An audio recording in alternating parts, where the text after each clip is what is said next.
மலை மலை வரவேண்டும். மக்கள் செழிக்க. அண்ணாமலை அண்ணாமலை ஆட்சிக்கு வரவேண்டும். தமிழ்நாடு செழிக்க. அண்ணாமலை செய்தியாளர்களிடம் பேசியது. இன்னைக்கு நம்ம எல்லோரும் மேடையில் பேசுகிறோம். பாரதிய ஜனதா கட்சி தமிழகத்தில் ஆட்சி பிடிக்க வேண்டும் என்று நியாயமாக ஒரு கருத்து. நம்ம எல்லோரும் அவர்களுக்கு தான் எல்லா வேலையும் விட்டுவிட்டு முழு நேர வேலையாக செய்து கொண்டு இருக்கிறோம். மண்டல தலைவர்கள் ஆரம்பித்து மேடையில் இருந்து எல்லா தலைவர்களும்.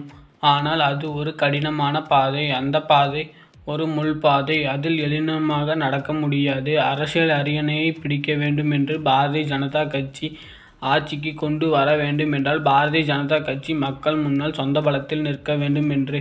அதற்கு 2 தகுதி உள்ளது. தகுதி 1, சொந்த பலத்தில் கால் ஊன்றி நிற்க வேண்டும். அது முதல் தகுதி.